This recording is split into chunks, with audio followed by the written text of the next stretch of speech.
Ezechimere, your compass to financial freedom. Today I want to just share something that is important to me with us. And what is it? We are not in lack of information or knowledge in our present time. It's not that we lack information. We live in days that, access to information is abounding. But the rate of success we have in our days now is not commensurate to the quantity or volume of information that we have. I was opportune to anchor a meeting somewhere and I shared something with them. Let me draw from there. God told us, your ways are not my ways because your thought is not my thoughts. Translating to the fact that our productivity in life is a function of our thinking. So while we don't produce at the level of God, it's not because we don't know so much, but what we do with the things we know, how you think, how you process information.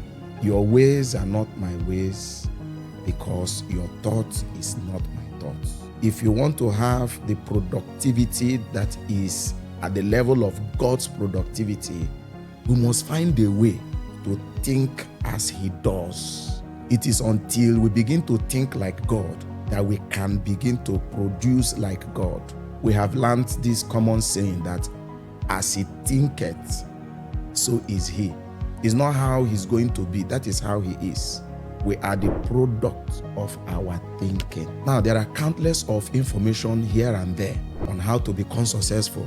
And many of us have accessed several of such information.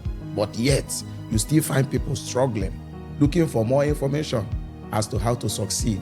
In the book of Joshua chapter 1, if you read verse 8, he said, "This book of the law shall not depart out of your mouth. You should meditate upon it day and night, so you can observe to do according to all that is written," which means there is a book that has been given that contains the procedure or principles or codes that governs productivity or success. Say these books, which means there is a book that when you pay attention to the book, you will get information on how to succeed and how to prosper. But how you find that out is you must pay attention, you must meditate, you must seriously ask to know what to do. Not just to know, is to know what to do. Knowledge in itself will not change the life of anybody. The principle is clearly stated. The procedure is clearly stated. The instruction is clearly stated that I'm handing you over a book that has sets of instruction. It is your responsibility to study it morning, day, and night. Reason that you have to study it is to know what to do.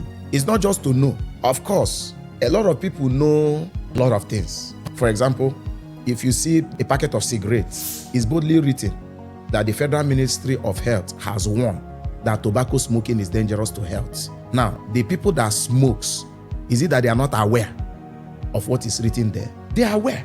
They know that there is danger in smoking, but they still smoke. So knowledge in itself does not change a man, doesn't contribute to your behavior.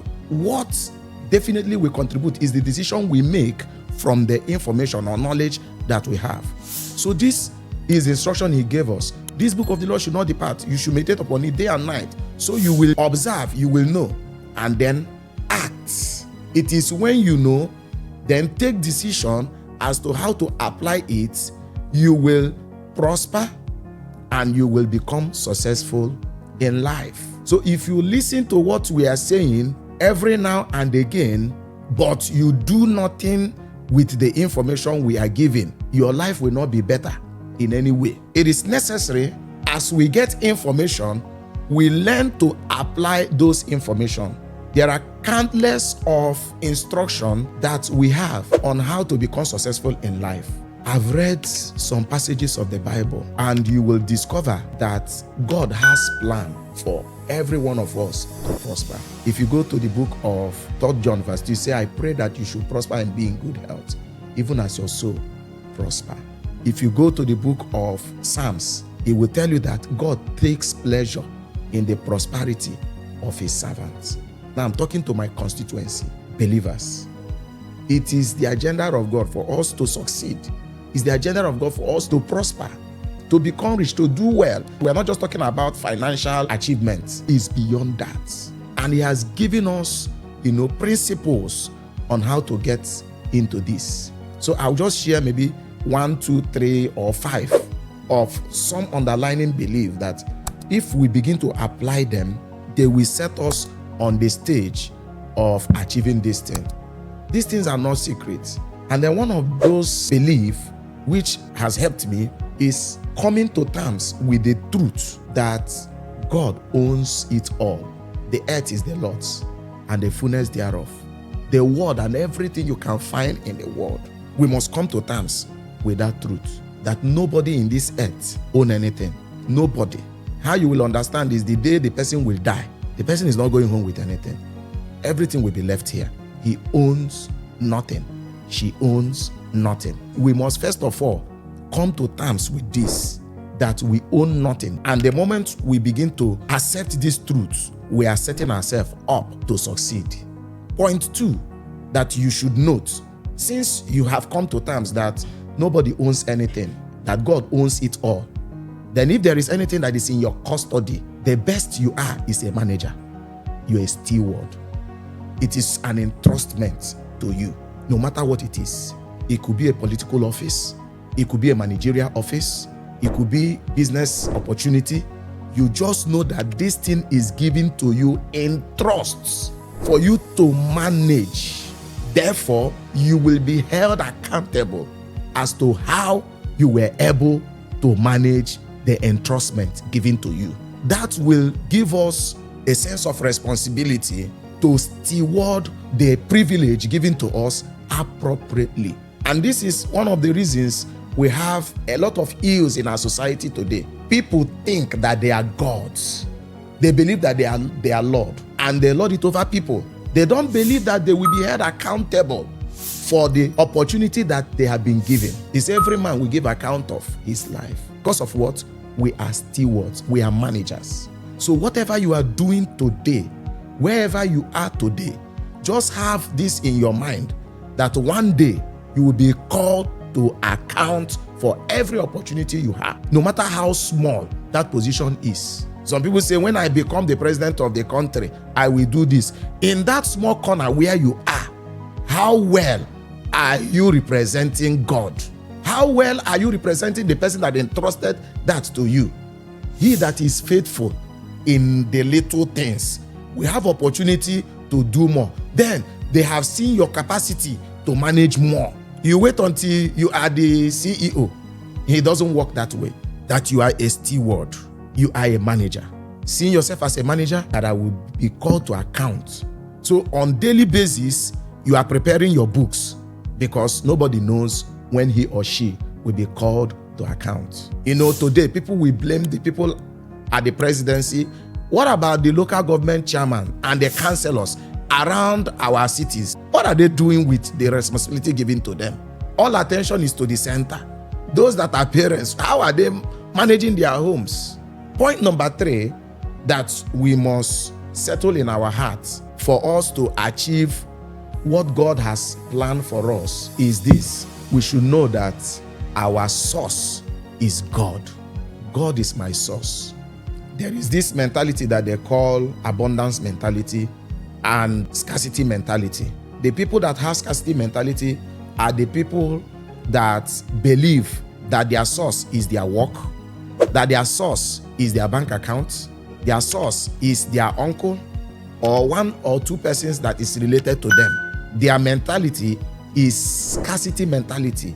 Any individual that his confidence is in himself is an individual that is living with a limited mentality. Why the people that have abundance mentality, they believe that everything in this world is in abundance, that there is nothing that is in short supply or limited supply, just that you have just limited quantity at your disposal. There's nothing that is scarce today. If you say money is scarce, it's only scarce to the person that is talking about it, but you have abundance of it. So therefore, you don't conclude that your source is your job. Your job can provide for you, but it's not your resource. our relatives, our businesses, they can provide for us, but that is not our real source. I remember growing up as a young undergraduate, because of the assignment I had in the school then, I was a fellowship president, and then we were taking care of some students. Some of them were indigent, and then we tried to counsel them not to always travel during school holidays, because each time they travel, when they see the state of their family at home, they will come back depressed. So we gave them this counsel not to always travel. And if you have told some students not to travel, you should be around to help them. So then I traveled home to be with my family, and then I wanted to return. My dad, somehow, he told me that I wasn't going back to school immediately because we were on holiday. I wrote him a letter and told him that I was going to tell my God, who is providing for me through him, to shut the heavens since he has refused to sponsor me as a young boy. That was my mentality. And I think it was a right mentality. He called me to his office and said, no, it's not that I don't want you to go back to school. I just want you to stay around. The essence of this story is that I just knew that my father was only a channel, but not my source. Only a channel. So the job we are doing is just a channel and not our source. If that channel ceases to give you return, that is not the only channel that God can use. Maybe somebody disappointed you.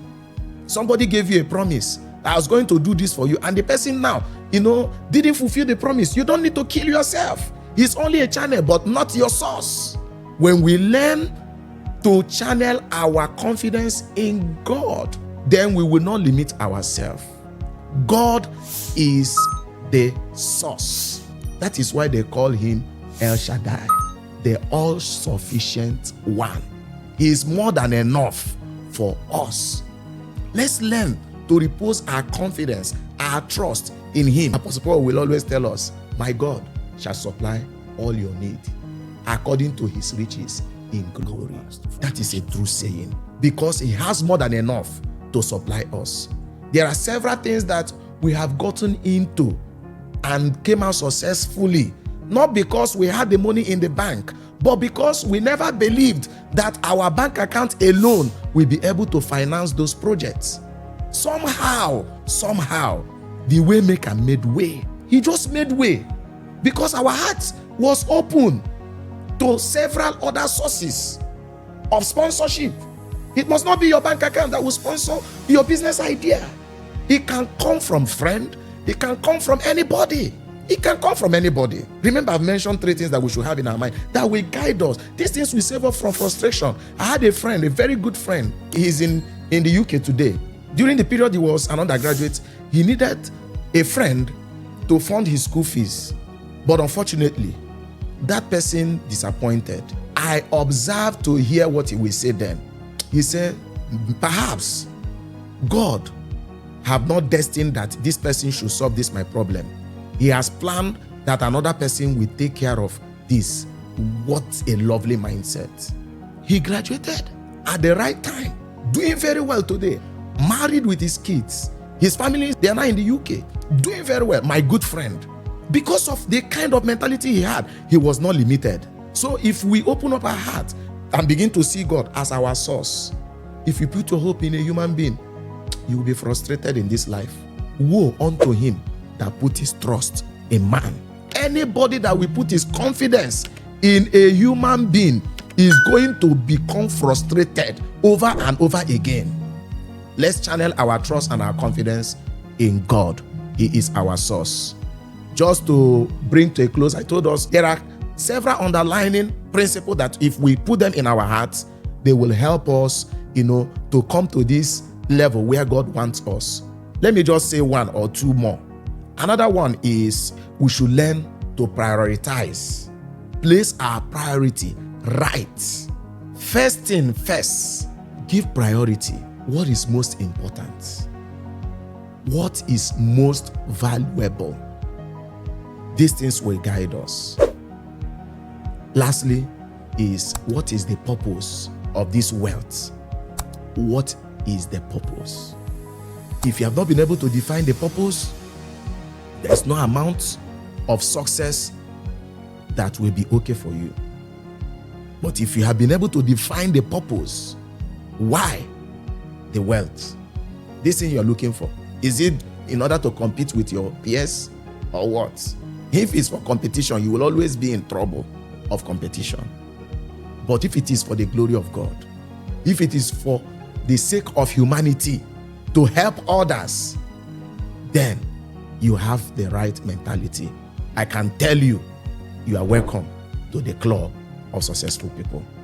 If you can articulate these things, put them to work. Remember, it's not only information that makes people successful. It is the application of information. This book of the law shall not depart out of your mouth. Meditate upon it day and night, so you can observe to do. Some of the things you should observe are the things I have told you. Will you do it? Is your responsibility. This is where we'll be pegging this conversation till we come your way again next time.